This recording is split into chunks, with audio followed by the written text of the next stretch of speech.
Brought their 2000 Kia Sinatra in, saying they had the brake pads changed several months ago. They didn't opt out to have the rotors changed, and now they're having some clicking sounds when they apply the brakes and whatnot.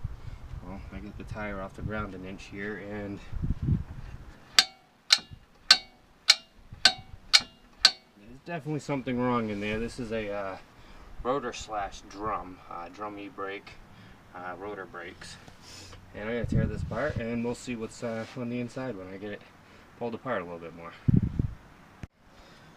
We've got the caliper suspended by wire here, so there's no pressure on the hose. Don't let them tell you, oh, it's alright to let it hang by that, it ain't going to do nothing. Yeah, well, there's a thin plastic core inside there that can collapse. And if it collapses just right, it will hold pressure in your caliper, which won't release your brake. And you'll have problems like I've seen in the past where people have changed their ABS system, brake lines, caliper, to find out it's a $15 to $20 rubber line that goes from the frame to the caliper.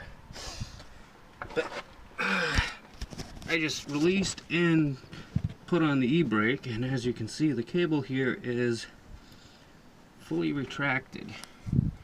There's no room in the rubber grommet for it to come out or go in any further. So this e-brake is actually fully applied and seems to be stuck like that. And of course I can't turn it because this is an all-wheel drive system and it is in park with 3 tires on the ground.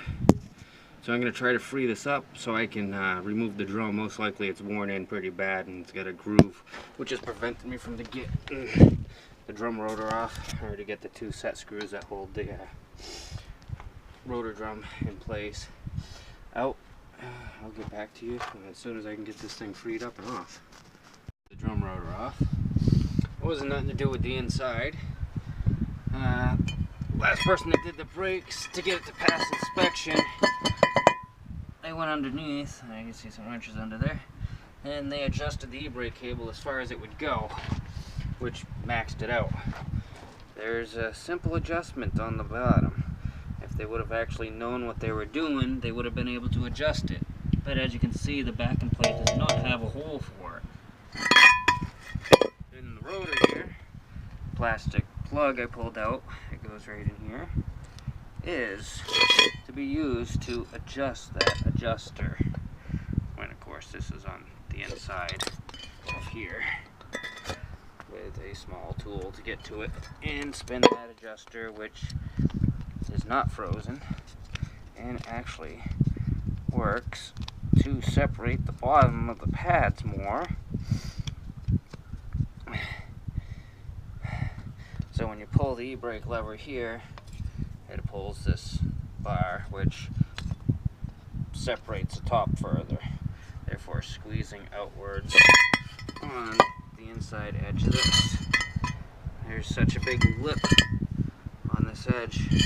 Wish you could see it. This is quite horrible.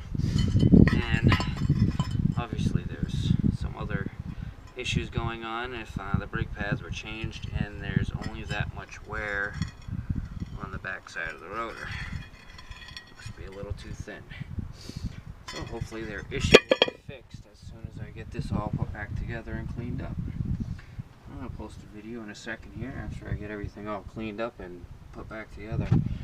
The owner's actually going to be going out in a day or two to get some new pads.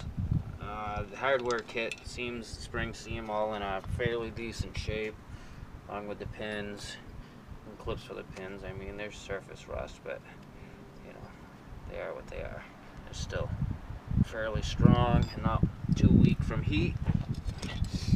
But he says he's probably going to change the whole kit. For now, e-brake's not going to be attached. I pulled the adjustment out. The cable is just back here, not attached to the arm anymore. It won't cause any problems. And when he gets the parts from finish the e-brake section, I don't have to worry about backing anything off and having a hard time getting the rotors off. They come off easy as peasy. As you notice, I told you about the 2 set screws that bolt the rotor to the hub there, there's actually threads in this part that are bigger than this part here. And this is the thread here that actually screws into this part here. You use two of them simultaneously, and what they do is they push on the outside edge of this hole. They don't actually go in it, and they will separate this from the hub, which is what I did. I had gotten two bolts that fit in there. Of course, this is a round head with a square, but a 9mm wrench seemed to fit on that enough where I could turn it to get some pressure on it and pop it off. Alright, I will post another video when I get this all cleaned up and the new rotor in place. The brake pads that he changed, they're in like really good shape. Get the caliper hanging here. As you can see, they're like brand new still. I mean, they got a little groove on them, but there's plenty of meat on there. Alright, I'll get back to you in a second here. Alright, everything's back together. Had to reuse the screws and the e-brake adjustment plug, which is common. The rotors usually never come with those. So don't destroy them if you have to do yours. Rotor will only go on one way. If you try to switch it around, the holes will be on the wrong side and you will not be able to put your screws in. Important thing I did not mention is you need solvent. You need to clean this really good. I used gasoline in a rag because I didn't have any brake clean, because when they come from the factory in the bag, there's oil all over them, prevent the bare metal from rusting. Check your sliders, make sure everything's free and moving easy. I grease these with high temp never sees, usually the copper stuff. Make sure you don't get it all over everything. I got it just inside on the sleeve, clean up all the excess.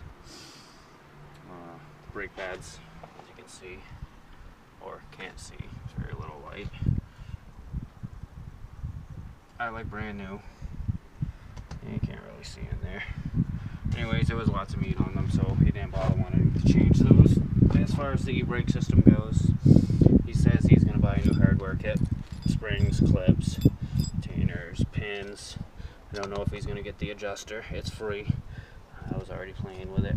Moves quite easily, actually. I was surprised that it still has, on this end, even has a bit of grease in there, you can see, for the pin on this end. Threads are a little rusted on one side, but that's not a big deal. It moves very easily. Holding it in my single hand here. So I'll probably clean this up on the wire wheel, because this will not come with your kit. I don't know about these e-brake adjustment. It looks quite froze up a little bit in here. It's two pieces. This piece is actually supposed to move, and as it moves, it pushes on that, which is pretty much just spreads the top of the pads away from each other and makes it grab. Blah blah blah blah. Like, you really need to know all that. All you need to know is your brakes are good. All right, off to the other side, which is going to be the same thing, and I'm not going to